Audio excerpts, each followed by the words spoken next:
26 जून 2024 की बात है। मध्य प्रदेश के मुरैना जिले के माता बसैया थाना क्षेत्र के एक रेलवे ट्रैक पर अचानक एक 32 साल के युवक की कटी हुई लाश मिलती है।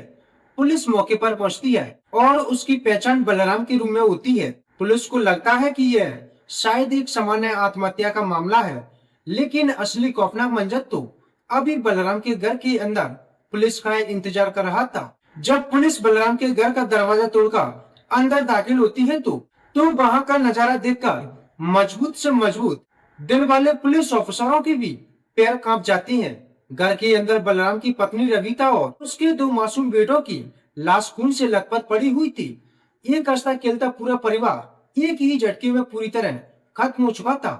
आखिर क्या हुआ था उस बंद घर के अंदर?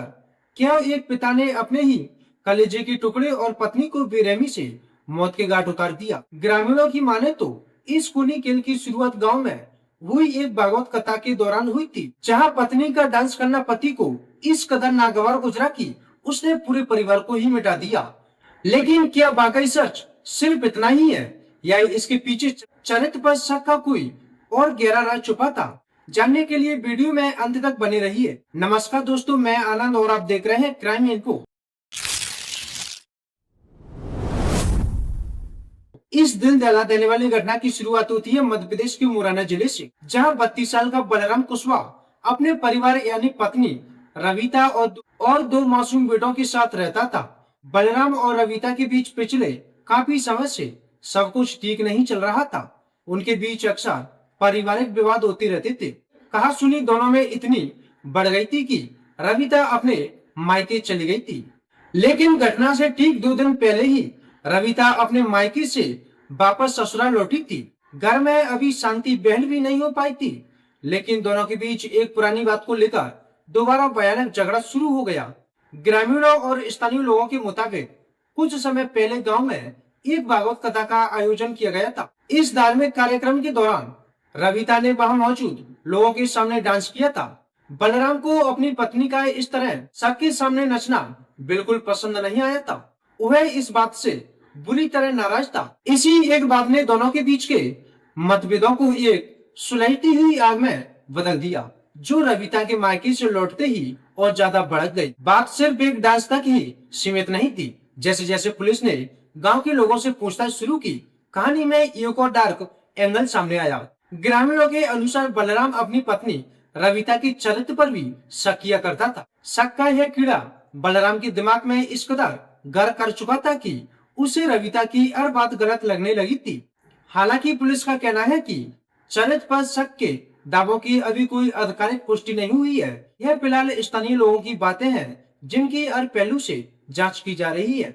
लेकिन शनिवार को यह विवाद इस कदर बढ़ गया कि बलराम के सिर पर खून सवार हो गया। घर के अंदर चीखपुकार मची, लेकिन बाहर किसी को भनक तक नहीं लगी। पुलिस को शक है कि बलराम ने गुस्से और नफरत में आकर पहले अपनी पत्नी रविता पर हमला किया और फिर अपने ही 2 मासूम बेटों को भी बेरहमी से मौत के घाट उतार दिया।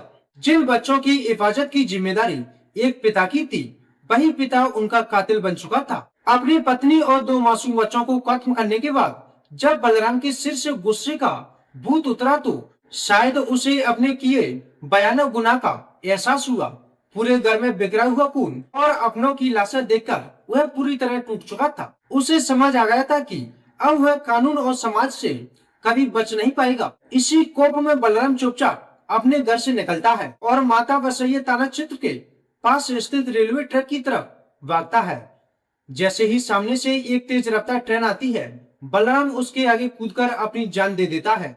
शनिवार की सुबह जब लोगों ने ट्रक पर उसकी लाश देखी तो किसी को अंदाजा नहीं था कि वह अपने पीछे 3 लाशें और छोड़कर आया है। जब पुलिस ने कड़ियों को जोड़ना शुरू किया, तब जाकर इस सनसनी के सामूहिक हत्याकांड का खुलासा हुआ। फिलहाल मुरैना पुलिस ने चारों शवों को कब्जे में लेकर पोस्टमार्टम के लिए भिजवा दिया है। पुलिस का कहना है कि मामले की हर एंगल से बारीकी से जांच की जा रही है। फोरेंसिक टीम भी सबूत जुटाने में लगी है और जांच पूरी होने के बाद ही घटना की असली और आधिकारिक वजह साफ हो पाएगी। दोस्तों, अब तक की जो कहानी है वह शुरुआती जांच और ग्रामीणों के बयानों के आधार पर है, लेकिन यह दर्दनाक केस हमें एक कड़वी सच्चाई से रूबरू कराता है। जब किसी रिश्ते में बातचीत का रिश्ता बंद हो जाता है और शक की दीवार खड़ी हो जाती है, तो गुस्से में लिया गया एक गलत फैसला हंसते खेलते परिवार को कब्रिस्तान में तब्दील कर देता है।